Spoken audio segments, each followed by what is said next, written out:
Hello दोस्तों, स्वागत है आप सभी का। कैसे हैं आप सभी? आशा करता हूं बहुत अच्छे होंगे, अच्छे तरीके से पढ़ाई कर रहे होंगे, मस्त तरीके से रह रहे होंगे। मेरा नाम है रवि। तो चलिए आज की वीडियो को हम शुरू करते हैं दोस्तों। और आज की वीडियो में हम बात करने वाले हैं मैथ और रीजनिंग का जो फाउंडेशन बैच है उसका डे 10 की। इससे पहले हम लोगों ने 9 क्लास कर ली हैं जिसमें हम लोगों ने बेसिक से मैथ शुरू की थी और कुछ टॉपिक है जो कि हम लोगों ने कवर कर लिए हैं। अगर आप लोगों ने वो वीडियोस नहीं देखी होंगे तो देख लेना, वहाँ से आपके एग्ज़ाम में डेफिनेटली आप लोगों को फ़ायदा देखने को मिलेगा। इसके अलावा मैं आप लोगों से ये भी कहना चाहता हूँ कि जो ये क्लासेस हैं ये आपके RO में भी काम आएंगी, क्योंकि RO में अब सिलेबस चेंज हो चुका है। तो सिलेबस के अकॉर्डिंग अगर हम बात करेंगे 50 क्वेश्चन RO में पूछे जाएंगे, जिसमें से ये मान के चलो 25 भी अगर आप लोग एक मोटा मोटा अंदाज़ा लगा सकते हैं तो 25 मैथ के क्वेश्चन पूछे जाएंगे, 25 रीजनिंग के क्वेश्चन। हो सकता है थोड़ा कम ज़्यादा यहाँ पर रेशियो देखने को मिल सकता है, वरना आप लोगों को इसी के आसपास है जो कि एक 50-50 का या फिर 45-55 का रेशियो देखने को मिलेगा। अगर हम बात करेंगे लोअर PCS की, लोअर PCS में भी 50 क्वेश्चन पूछे जाएंगे आपके, जिसमें से रेशियो बिल्कुल वही होने वाला है, थोड़ा आगे पीछे हो सकता है। और इसके अलावा जो अपर PCS का प्री लेवल का एग्ज़ाम होता है जिसमें सेकंड पेपर में पूरी मैथ और रीजनिंग से ही क्वेश्चन पूछे जाते हैं, तो इसलिए आप लोगों के लिए भी ये क्लास इंपॉर्टेंट रहने वाली है। और DLED में 100 क्वेश्चन पूछे जाएंगे जिसमें मैथ और रीजनिंग दोनों को मिलाकर 100 क्वेश्चन होंगे, तो आप लोगों के लिए भी ये क्लास बेहद इम्पोर्टेंट है। इसके अलावा मैं आप लोगों से ये कहना चाहूँगा कि मैंने 25 क्लास अभी तक करा दी हैं, अलग से प्लेलिस्ट बनी है जिसमें मैंने आप लोगों को रीजनिंग पढ़ाई है। ठीक है, ग्रुप C के लिए मैं इससे पहले जब क्लास ले रहा था तो वहाँ पर मैंने रीजनिंग को बहुत बारीकी से पढ़ाया था और बेसिक से समझाया था। 25 क्लास है जो कि मैंने यहाँ पर रीजनिंग की करा रखी है। अगर आप लोग लोअर PCS का प्रीवियस ईयर पेपर उठा लें या फिर अपर PCS का प्रीवियस ईयर उठा लें या फिर RO का जो इससे पहले पेपर हुआ था उसका पेपर उठा लेंगे या फिर DLED का, किसी का भी अगर आप लोग पेपर उठा लेंगे प्रीवियस ईयर का, तो ये 25 जो क्लास मैंने आप लोगों को रीजनिंग की करा रखी है, रीजनिंग के क्वेश्चन यहाँ से आप लोगों को कॉन्सेप्ट के वाइज देखने को मिलेंगे। ठीक है, तो 20 से 25 क्वेश्चन इस 25 क्लास से आप लोगों को कॉन्सेप्ट के अकॉर्डिंग देखने को मिलेंगे। तो मैं एक काम करूँगा आप लोगों के लिए, टेलीग्राम का चैनल मेरा है JR क्लासेस करके, लिंक भी दिया गया है टेलीग्राम का, डिस्क्रिप्शन बॉक्स में भी है, यूट्यूब के अबाउट में भी आप लोग अगर जाएंगे तो लिंक मिल जाएगा। अन्यथा आप लोग JR क्लासेस करके टेलीग्राम पर सर्च करेंगे तो मिल जाएगा मेरा चैनल, उसको आप लोग ज्वाइन कर लेना। वहाँ पर क्या करूँगा मैं, RO का प्रीवियस ईयर क्वेश्चन पेपर वहाँ पर मैं डाल दूँगा। उसमें आप लोग क्या करना, लगभग 30 क्वेश्चन हैं जो कि मैथ और रीजनिंग को मिलाकर हैं, 30 के आसपास। पहले के सिलेबस के अकॉर्डिंग अगर मैं बात करूँगा तो 30 के आसपास वहाँ पर क्वेश्चन दे रखे हैं। अब आप लोग रीजनिंग के क्वेश्चन वहाँ पर उठा के करना और देखना कि ये जो 25 क्लास है, इन 25 क्लास में से देखना तो आप लोगों को समझ में आएगा कि किस तरीके से ये जो वीडियोज़ बना रखी है मैंने 25, वहाँ से आप लोगों को लाभ मिलेगा, फ़ायदा देखने को मिलेगा। तो इसी उम्मीद से कि आप लोग ये काम करेंगे। और मैथ की अगर मैं बात करूंगा दोस्तों, तो आप लोगों को प्रैक्टिस करनी है ज़्यादा से ज़्यादा। मैं हर वीडियो में आप लोगों से कह रहा हूं कि अगर मैथ अच्छी करनी है तो फिर थोड़ा घर में भी प्रैक्टिस करनी पड़ेगी, प्रीवियस ईयर क्वेश्चन लगाने पड़ेंगे और कोई एक बुक खरीद लो। मैंने आप लोगों से हर क्लास में कहता हूँ कि बुक खरीद लेना जिसमें क्वेश्चन दिए रहते हैं और उन क्वेश्चन को लगाने की कोशिश करना जो कि आपके प्रीवियस ईयर के अकॉर्डिंग होंगे। अगर आप लोग देखेंगे कि प्रैक्टिस कर रहे हैं और घर पे भी कर रहे हैं, वीडियोस भी देख रहे हैं, तो डेफिनेटली आप लोगों का जो स्कोर है उसमें इम्प्रूवमेंट देखने को मिलेगा। और जो आपको एक डर लगा रहता है कि मैथ के वजह से सिलेक्शन नहीं होता है, तो वो डर है जो कि आप लोगों का ख़त्म हो जाएगा। तो चलिए आज की क्लास को हम यहाँ पर से अब शुरू करते हैं। लास्ट क्लास में हम लोगों ने दोस्तों कुछ महत्वपूर्ण नियम पढ़े थे, जिसमें हम लोगों ने बात की थी विभाज्यता के नियम, डिविजिबिलिटी रूल, जिसमें हम लोगों ने 11 तक 2 से लेकर 11 तक विभाज्यता के नियम पढ़े थे कि कोई भी एक संख्या है जो कि सिंप्लीफिकेशन के अंदर आती है, अगर हम लोगों को कैलकुलेशन स्ट्रॉन्ग करनी है अपनी, क्योंकि वहाँ पर क्या होता है 50 क्वेश्चन करने के लिए समय कम पड़ जाता है और जब समय कम पड़ जाता है तो हमको वहाँ पर स्पीड बढ़ानी पड़ती है। और स्पीड कैसे बढ़ेगी, जब हम कुछ अलग से काम करेंगे, जो कुछ ट्रिक काम आएगी, वहाँ पर कुछ अलग कॉन्सेप्ट काम आएंगे। उसी कॉन्सेप्ट में एक कॉन्सेप्ट है विभाज्यता का नियम, यानी कि डिविजिबिलिटी का रूल। सिंप्लीफिकेशन में एक क्वेश्चन पूछा जाता है, अगर आप लोगों को सिंप्लीफिकेशन में दिक्कत होती है तो फिर ये जो विभाज्यता वाला एक क्वेश्चन है वो आप लोगों का डेफिनेटली सही होने वाला है। अगर आप लोगों ने इससे पहले वाली क्लास देखी है और ये वाली क्लास अगर आप लोग देखेंगे तो एक क्वेश्चन आप लोगों का यहाँ पर से अच्छी तरीके से बन जाएगा। तो चलिए क्वेश्चन को देखते हैं कि क्वेश्चन पूछा कैसे जाता है। और ये क्वेश्चन मैं कोई अपने मन से नहीं बना के लाया हूँ, ये प्रीवियस ईयर के क्वेश्चन 2 आपके सामने हैं जो कि प्रीवियस ईयर में कभी ना कभी पूछे गए हैं। तो आप लोग यहाँ पर देख रहे हैं क्वेश्चन क्या कर रहा है। पहला क्वेश्चन, यदि संख्या x381, ये जो पूरी संख्या है x381 वो क्या है, 11 से विभाज्य है, यानी कि इसमें 11 का विभाजन हो जाएगा, 11 से भाग हो जाएगी। तो हमें x का मान बताना है कि x का मान क्या आएगा। जो यहाँ पर x दे रखा है इसका मान क्या आएगा। लास्ट वाली क्लास में मैंने आप लोगों को 11 का नियम बताया था, 11 का नियम बताया था। अगर आप लोगों को याद होगा तो मैंने क्या बताया था कि जो सम स्थान वाले संख्या, सम स्थान वाले अंक, यहाँ पर जो भी हमको पूरी संख्या दे रखी होगी उसमें से सम स्थान वाले अंक हम लोग देखेंगे। सम स्थान में जैसे कि दूसरा नंबर का अंक होगा, चौथे नंबर का, छठे नंबर का, 8वें नंबर का, इस तरीके से हम लोग देखेंगे सम स्थान वाले। इसमें हम माइनस कर देंगे विषम स्थान वाले अंक से। किससे माइनस करेंगे, विषम स्थान वाले अंक से इसमें माइनस कर देंगे। और अगर ये माइनस करके कितना आ रहा है, 0 आ रहा है, पहली कंडीशन 0 आना चाहिए और दूसरी कंडीशन ये है कि 11 से विभाज्य हो जाना चाहिए, यानी कि उसमें 11 का टेबल चले जानी चाहिए। तो फिर क्या होगी, ये पूरी की पूरी संख्या 11 से विभाज्य होगी। तो ये चीज़ आप लोगों को ध्यान में रखनी है। अब इस क्वेश्चन को अगर हम देखेंगे तो सम स्थान वाले अंक कौन से हैं, इसको हम देखेंगे यहाँ पर। तो आप लोग देख रहे हैं कि सम स्थान वाले अंक कौन से हैं। देखो यहाँ पर एक तो है 8, क्योंकि ये दूसरे पर है, तीसरे पर 3, चौथे पर x, तो दूसरी संख्या पर है 8 और चौथी पर है x। तो ये मेरे पास हो गया x + 8, क्योंकि हम लोगों ने इसको क्या कर देना है, जोड़ देना है। सम स्थान वाले अंक इसका योग कर देंगे और विषम स्थान वाले अंक का योग। अब देखो माइनस करेंगे विषम स्थान वाले अंक कौन से हैं। विषम स्थान में 1 है और 3 है, तो 1 + 3 हम इसको कर देंगे। अब देखो आंसर क्या आएगा हमारे पास, x + 8 - 3 + 1, 3 + 1 कितना होता है, 4 होता है दोस्तों। अब 8 में से 4 को माइनस करेंगे तो ये x + 4 आ जाएगा। कितना आ जाएगा, x + 4 आ जाएगा। ठीक है, तो यहाँ पर अब आप लोग देखेंगे कि हम x की वैल्यू क्या रखें कि 4 में ऐड करने के बाद या तो 0 आ जाए या वो 11 से विभाज्य हो जाए। 11 से विभाज्य होने का मतलब क्या है कि उसमें या तो 11 हो गया, 11 × 11, या फिर 22 आना चाहिए, या फिर 33 आना चाहिए, या 44 आना चाहिए, या 55 आना चाहिए। इस तरीके से तभी तो वो 11 से विभाज्य होगा, यानी कि 11 का भागा उसमें पूरी बार चला जाएगा। तो 2 चीज़ें आप लोगों को ध्यान में रखनी, एक तो 0 और या फिर 11 से विभाज्य हो जाना चाहिए। अब यहाँ पर 0 तो नहीं आ सकता, क्यों नहीं आ सकता 0, क्योंकि यहाँ पर 4 है। 4 में हम जोड़ के किसी भी संख्या को जोड़ के 0 ला सकते हैं, नहीं ला सकते हैं। तो अगर हाँ ऑप्शन में अगर माइनस में कोई संख्या दे रखी होगी तब हम 0 ला सकते हैं, अन्यथा नहीं ला सकते।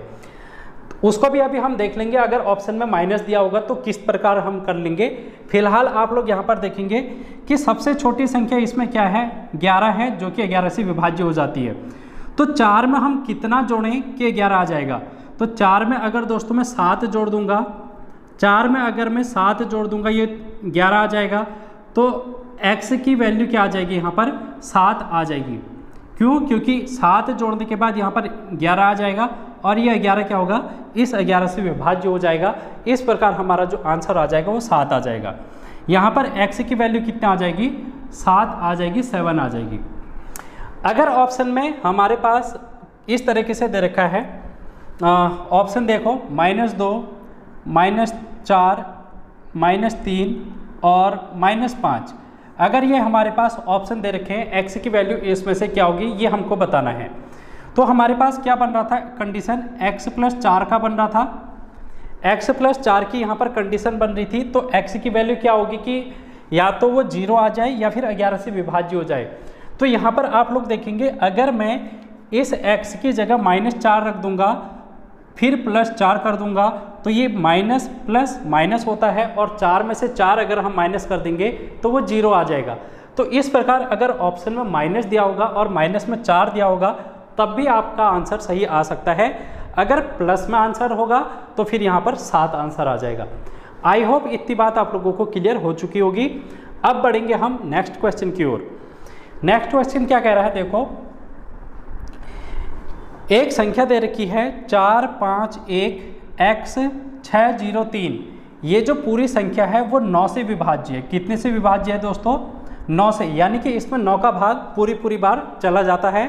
तो हमें x का न्यूनतम मान ज्ञात करना है।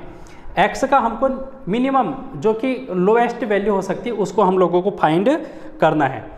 तो कैसे करेंगे, 9 का नियम मैंने आप लोगों को बताया था, 9 का नियम। और 9 का नियम क्या कहता था, हमको इनके अंकीय योग कर देना है। अंकीय योग, अंकीय योग का मतलब जो भी ये संख्याएं हैं इनको हम लोगों को जोड़ देना है। और अगर ये अंकीय योग 9 से विभाज्य हो जा रहा है, पिछली क्लास को याद करो मैंने क्या बताया था कि अगर ये अंकीय योग 9 से विभाज्य हो जाएगा तो ये पूरी की पूरी संख्या भी 9 से विभाजित हो जाएगी। जैसे यहाँ पर इसको हम करेंगे 4 + 5 + 1 + x + 6 + 0 + 3। अगर हम इन सभी को जोड़ दें दोस्तों तो 4 में 5 जोड़ेंगे 9, 9 में 1 जोड़ेंगे 10, 10 में 6 जोड़ेंगे 16, 16 में 3 अगर हम जोड़ेंगे तो ये 18 आ जाएगा। क्योंकि यहाँ पर 0 है तो 0 में कोई भी संख्या जोड़ेंगे वही आएगा। तो 18 ये आ गया और ये x आ गया, 18 + x, ठीक है, 18 + x ये आ जाएगा। इतनी बात आप लोगों को क्लियर हो चुकी होगी, ठीक है। 10, 10 6 16, 16 और 3, हाँ 19 आएगा। ये यहाँ पर कितना आ जाएगा, ये 19 आ जाएगा, 18 नहीं 19 आएगा। ये 5 4 9 10, 10 6 16, 16 और 3 19, 19 आ जाएगा, ठीक है। तो अब हम यहाँ पर देखेंगे कि x की वैल्यू क्या आएगी कि ये 9 से विभाजित हो जाएगा। अब देखो 9 से विभाजित 19 तो किस प्रकार होगा, 9 से हम 19 में अगर भाग देंगे 9 × 9, 9 दूना 18, 2 बार ये चला जाएगा लेकिन एक शेष आ जाएगा, एक क्या आएगा, शेष आ जाएगा। और x तो पूरी बार विभाजित होगी, तभी तो हम यहाँ पर बात कर रहे हैं कि ये जो पूरी संख्या है वो x 9 से विभाजित है। तो ये x पूरी बार कट रहा होगा तभी ये पूरी संख्या x 9 से विभाजित है। तो यहाँ पर एक देखो, एक आया हमारे पास शेषफल। अगर इस एक में मैं 9 से पूरी बार विभाजित करने की अगर इस संख्या को बात करूँगा तो कौन सी ऐसी संख्या होगी जिससे कि हमारे पास शेषफल 0 आ जाएगा। तो इसमें मैं अगर 8 जोड़ दूंगा तो 1 और 8 9 हो जाएगा, और 9 में अगर मैं नीचे से 9 से भाग दे दूंगा तो हमारे पास जो आंसर आ जाएगा वो शेषफल 0 आ जाएगा और इसका भागफल 1 आ जाएगा। तो इस प्रकार ये पूरी संख्या 9 से विभाजित हो गई। अब तो यहाँ पर हम लोगों को क्या देखने को मिला, x की जगह मैंने कितना ऐड किया, 8। तो ये x की वैल्यू आ गई 8 हमारे पास, जो कि इस प्रश्न का सही उत्तर हो जाएगा दोस्तों। आई होप आप लोगों को ये क्वेश्चन समझ में आ गया होगा। अब हम बढ़ते हैं नेक्स्ट क्वेश्चन की ओर। आप लोग इतना स्क्रीनशॉट ले सकते हैं या फिर नोट डाउन कर सकते हैं।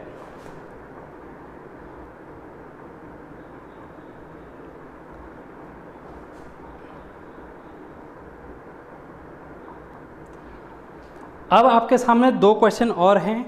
इस टाइप के क्वेश्चन भी पूछे जाते हैं आपके एग्जाम में, तो इनको हम हल करेंगे। और ये क्या है, यहाँ पर इसका आंसर निकालना है सिंप्लीफाई करके, यानी कि सरल करके इसका आंसर निकालना है कि आंसर क्या आएगा।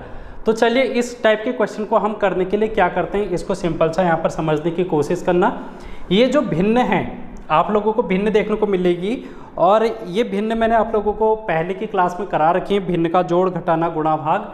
तो आई होप आप लोगों ने वो क्लासेस देखी होंगी, उन्हीं से संबंधित ये कॉन्सेप्ट यहाँ पर लगेगा। तो चलिए वीडियो को शुरू करते हैं।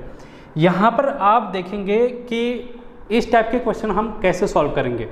तो हम सबसे पहले नीचे से ऊपर की ओर बढ़ेंगे इसमें, और सबसे नीचे आप लोग यहाँ पर देख रहे हैं पहले वाले क्वेश्चन में 1 + 4/5 है।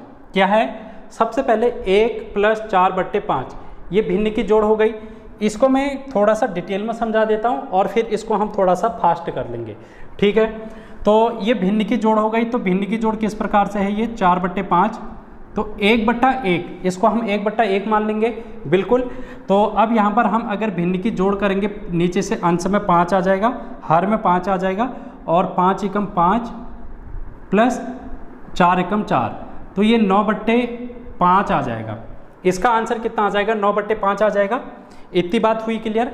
अगर हम लोगों ने ये नीचे की भिन्न को हल किया तो ये कितना आ गया? 9/5 आ गया। इसकी वैल्यू आ गई 9/5। यहाँ पर मैंने इसको इस तरीके से लिख लिया कि इसकी वैल्यू 9/5 आ गई। अब देखो 9/5 के ऊपर क्या है? 3 है। ये इस तरीके से देखो, अब इसको फिर से समझना, 3/9/5 ये इस तरीके से है। ये बड़ी वाली भिन्न है, यानी कि कहने का मतलब है कि 3 में भाग करना है 9/5 से। और भिन्न के भाग में हम लोगों ने पढ़ा था, तो देखो ये 3/1 होगा, क्योंकि अगर हम इसको भिन्न मानेंगे। अब भिन्न की भाग क्या कहती थी कि जहाँ पर भाग होगा उसको हम गुणा कर देंगे, 3/1 को इस तरीके से लिखेंगे, गुणा कर देंगे, और ये वाली जो संख्या है अंश का हर का अंश कर देंगे, यानी कि 5/9 लिख देंगे। तो ये कितना आ जाएगा? 5 × 15 और 9 × 9, तो ये 15/9 आ जाएगा इसका मान। इसका मान कितना आ गया? 15/9 आ गया। 15/9 आ गया, बिल्कुल। इतना समझ में आई होप आप लोगों को आ गया होगा। 15/9 इसका मान आ गया, बिल्कुल। यहाँ पर तक का आंसर हमारा आ चुका है। और कितना आ रहा है? 15/9। इसको भी मैं रफ कर देता हूँ। अब देखो 15/9 में हम लोगों ने यहाँ पर 1 जोड़ना है। यहाँ पर क्या जोड़ना है? 1 जोड़ना है। तो 1 + 15/9 1/1 ही होगा ये। अगर इसको हम जोड़ेंगे तो कितना आ गया? नीचे से 9 आ जाएगा, 9 × 9 + 15 × 15, 15 और 9 कितना हो गया? 24/9 आ जाएगा। ये कितना आ गया दोस्तों? 24/9 आ गया। यानी कि इस पूरे की वैल्यू यहाँ पर तक ये 2 बटे जितना भी यहाँ पर दे रखा है, इस पूरे की वैल्यू कितनी आ गई? 24/9 आ गई। आई नहीं आई? बिल्कुल आ गई। अब क्या है हमारे पास? ऊपर 2 है, 24/9 के ऊपर क्या है? 2 है। तो ये फिर से वही चीज़ हो गई जो अभी हम कर रहे थे। इसको फिर से सॉल्व कर लेंगे कि 2 में भाग करनी है हम लोगों ने, 2 में भाग करनी है 24/9 से। तो 2/1 होगा, भाग की जगह गुणा, और 9/24 ये इस तरीके से आ गया। अब हम इसको काट लेते हैं, 2 × 2 और 12 दूना 24, तो ये कितना आ गया? 9/12 आ गया। ये कितना आ गया दोस्तों? 9/12 आ गया, बिल्कुल। तो यहाँ पर तक की पूरी वैल्यू हमारे पास कितनी आ गई? ये पूरी वैल्यू हमारे पास आ गई 9/12, ठीक है। ये पूरी वैल्यू हमारे पास कितनी आ गई? 9/12 आ गई।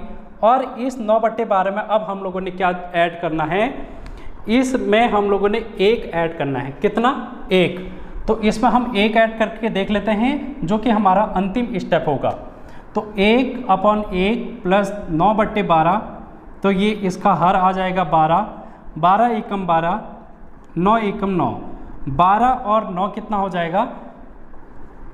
21, 21 बट्टा यहाँ पर कितना आ गया? 12, 21/12 आ गया। अब इसको थोड़ा सा और सॉल्व कर लेंगे। तो ये 7 × 3 = 21, अच्छा 3 से अगर हम काटेंगे 3 × 7 = 21 और 3 × 4 = 12, यानी कि यहाँ पर जो हमारे पास आंसर आ गया वो 7/4 आ गया, 7/4। आई होप आप लोगों को ये समझ में आया होगा। तो हमारे पास जो इसका आंसर आया दोस्तों वो 7/4 आ गया है, ठीक है। तो ये तो था थोड़ा सा लॉन्ग मेथड मतलब समझाने का मतलब था ये, मैंने थोड़ा सा डिटेल में इसको समझाया, लेकिन वहाँ पर हम इतना डिटेल में अगर नहीं भी करेंगे, उसको हम थोड़ा सा फास्ट करेंगे। और फास्ट कैसे करेंगे इसको यहाँ पर हम समझेंगे कि इसको फास्ट कैसे किया जा सकता है। और जब आप ज़्यादा से ज़्यादा प्रैक्टिस करेंगे तो फिर फास्ट अपने आप हो जाएगा। पहले जब आप क्वेश्चन करेंगे तो फिर वहाँ पर थोड़ा सा टाइम लगेगा, लेकिन जब आपकी वो डेली रूटीन में आ जाएगा तो फिर आप लोग क्या करेंगे, उसको फास्ट कर पाएंगे। तो इस बात को आप लोग ध्यान में रखना कि प्रैक्टिस मेक्स मैन परफेक्ट। जितनी आप प्रैक्टिस करोगे उतना आप लोगों को ज़्यादा फास्ट, उतनी आपकी स्पीड बढ़ेगी। जैसे इसी क्वेश्चन को अब हम यहाँ पर सॉल्व करेंगे। 19/43 इसमें भाग करनी है ये बड़ी वाली भिन्न से। अब 19/43 इसको हम लास्ट में हल करेंगे। फिलहाल हम इसको हल कर लेते हैं, जो कि मैंने ब्रैकेट में अलग से लिख दिया है। और ये वाली संख्या इसी तरीके से है जो ऊपर वाली हम लोगों ने देखा। तो इसको अगर हम हल करेंगे तो ये 1 + 1/4 है, और ये भिन्न की जोड़ अगर हम यहाँ पर करेंगे तो ये कितनी आ जाएगी, देखो यहीं पर हल कर लेते हैं। 4 × 4 और 1 5, 5/4। इसका मान कितना आया 5/4। अब देखो 5/4 को मैं इस 1 के साथ भाग करूंगा तो ये ऊपर चला जाएगा, क्योंकि रिवर्स हो जाएगा। ये 5/4, ये 5/4 4/5 हो जाएगा। होगा नहीं कि होगा, क्योंकि यहाँ पर 1 क्या था, 1/5/4 आ गया। इसको हमने रिवर्स किया तो 4/5 आ गया। तो यहाँ पर हम कह सकते हैं इसकी जो वैल्यू आई वो कितनी आई 4/5 आई। ठीक है, 4 × 4 और 1 5, 5/4। इसका रिवर्स किया 4/5। अब इसमें हम लोगों ने 3 ऐड कर देना है। 3 ऐड कर लेते हैं। तो 3 ऐड करेंगे तो 5 3 15, 15 और 4 19, 19/5। इसकी वैल्यू आएगी 19/5। ठीक है। अब देखो 1 ऊपर है और ये नीचे है, तो इसका हम रिवर्स कर देंगे। तो 5/19 हम लोगों ने कर दिया भाई। और इसमें कितना ऐड करना है, 2 ऐड करना है। तो इसमें 2 ऐड करेंगे, 19 दूना 38, 38 और 5 43/19। इसकी वैल्यू आ गई 43/19। अब ये 1 है यहाँ पर ऊपर, देखो सबसे ऊपर आ गया हम 1 ऊपर है और ये बाकी संख्या नीचे है, तो इसका रिवर्स कर देंगे, उल्टा कर देंगे, क्योंकि भाग हो रही है। तो ये 19/43 आ गया। कितना आ गया 19/43 आ गया है। तो यानी कि इस पूरे को हल करके हमारे पास कितना आ गया 19/43। और हमारे पास शुरू में क्या था 19/43। इसमें भाग करनी थी किसकी, इस बड़ी वाली संख्या की, और इसका मान कितना आ गया 19/43। जब भी हम समान संख्या को समान संख्या से भाग करते हैं हमारे पास आंसर 1 आ जाता है, तो यही हमारा उत्तर हो जाएगा। तो इस तरीके से आप लोग क्या करेंगे, इसको थोड़ा सा फास्ट कर सकते हैं। आई होप आप लोगों को ये समझ में आया होगा। अब हम थोड़ा सा एक क्वेश्चन और करेंगे, फिर उसके बाद आज की क्लास को समाप्त करेंगे। अब आपके सामने एक महत्वपूर्ण क्वेश्चन है। क्वेश्चन क्या कह रहा है, देखो 89071 ये एक क्वेश्चन है। इस संख्या में 9 का जातीय मान एवं स्थानीय मान, 9 का जातीय मान और स्थानीय मान, ठीक है, 9 का जातीय मान, ठीक, और फिर 9 का स्थानीय मान का योगफल ज्ञात करो। अब यहाँ पर हमको समझने वाली बात है कि ये जातीय मान क्या होता है और स्थानीय मान क्या होता है। दोस्तों अगर हम जातीय मान की बात करेंगे तो ये क्या होता है, इसको हम अंग्रेजी में बोलते हैं फेज वैल्यू। फेज वैल्यू, और ये क्या होता है, एक वास्तविक मान होता है। क्या होता है, वास्तविक मान होता है। यानी कि इसको आप कह सकते हैं स्वयं वही संख्या, स्वयं वही संख्या, यानी कि जिस संख्या की ये बात कर रहा होगा वही संख्या क्या होगी, उसकी जातीय मान होगी। जैसे 9 का जातीय मान आप लोगों से यहाँ पर पूछ रहा है, तो 9 का जातीय मान इस वाली संख्या में 9 ही होगा। क्यों, क्योंकि मैंने यहाँ पर लिखा स्वयं वही संख्या क्या होगी, उसका जातीय मान होगी, यानी कि वास्तविक मान होगी। अगर आप लोगों से ये पूछा जाता कि 1 का जातीय मान क्या होगा, तो हम कहते 1 का जातीय मान 1 होगा, 7 का जातीय मान 7 होगा, 0 का जातीय मान 0, 9 का जातीय मान 9 और 8 का जातीय मान 8। तो जातीय मान आप लोगों को समझ में आ गया, फेज वैल्यू, वास्तविक मान, स्वयं वही वैल्यू होती है। अब यहाँ पर हम बात करेंगे स्थानीय मान की। स्थानीय मान, स्थानीय मान, ठीक है। अब किसका स्थानीय मान? 9 का। 9 का स्थानीय मान क्या होगा? देखो ये वैसे अगर मैं बात करूं ये वाला टॉपिक कक्षा 5 का है। कक्षा 5 में स्थानीय मान, जाति मान, ये सारी चीज़ें पढ़ाई जाती हैं। तो ये बहुत बेसिक सी चीज़ है जो कि आप लोगों को आनी चाहिए, और नहीं आती है तो कोई बात नहीं, यहाँ पर समझ सकते हैं। अब हम यहाँ पर बात करेंगे स्थानीय मान की। हमें 9 का स्थानीय मान पूछ रहा है, तो जो स्थानीय मान का मतलब यहाँ पर हो गया अब प्लेस वैल्यू। क्या हो गया? प्लेस वैल्यू को हम स्थानीय मान कहते हैं, अंग्रेजी में प्लेस वैल्यू, हिंदी में स्थानीय मान। इसका मतलब यह है कि ये जो 9 है वो कहाँ पर स्थित है? 9 आप लोग देख रहे हैं, इसको हम इकाई बोलते हैं, दहाई, सैकड़ा और हजार। 9 कहाँ पर स्थित है? हजार वाली संख्या में स्थित है। तो हम इसको लिखेंगे 9 गुणा 1, और 1 के पीछे कितने जीरो? 1 2 3 जीरो यहाँ पर हम कर देंगे, और यही हमारे पास क्या आ जाएगा? इसका स्थानीय मान आ जाएगा, प्लेस वैल्यू। तो 9 एकम 9, 9000 इसका मान आ जाएगा। अब हम लोगों से क्या पूछा था कि इसका योगफल ज्ञात करना है। तो जातीय मान 9 आया, स्थानीय मान 9000। तो इनका अगर हम योग करेंगे 9000 में 9 अगर ऐड करेंगे तो ये 9009 आ जाएगा, जो कि इस क्वेश्चन का आंसर हो जाएगा। यहाँ पर अगर आप लोगों से पूछता कि 1 का स्थानीय मान क्या होता, अगर क्वेश्चन पूछ लेता कि 1 का स्थानीय मान, तो 1 गुणा 1 यानी कि 1 ही होता। अगर 7 का स्थानीय मान पूछता तो 7 गुणा 1 गुणा 1 0, तो 70 आ जाता, क्योंकि दहाई पर है। और 0 का स्थानीय मान 0 गुणा 100 करते तो 100 को 0 से गुणा करेंगे 0 ही आएगा। 9 का हम लोगों ने देखा 9000 आ गया। और 8 का अगर हम देखेंगे तो 8 गुणा 1 कितने जीरो? 1 2 3 4 जीरो, तो ये 80000 इसका स्थानीय मान आ जाता अगर 8 का स्थानीय मान पूछता। तो आई होप आप लोगों को स्थानीय मान और जातीय मान भी समझ में आ गया होगा। अगर इस टाइप के क्वेश्चन आएंगे तो आप लोग अब कर ले जाएंगे। आशा करता हूँ आप लोगों को ये क्लास पसंद आई होगी। और जैसे कि मैंने आप लोगों से कहा कि टेलीग्राम चैनल पर मैं RO का जो पहले वाला प्रीवियस ईयर क्वेश्चन पेपर है उसको मैं अपलोड कर दूंगा।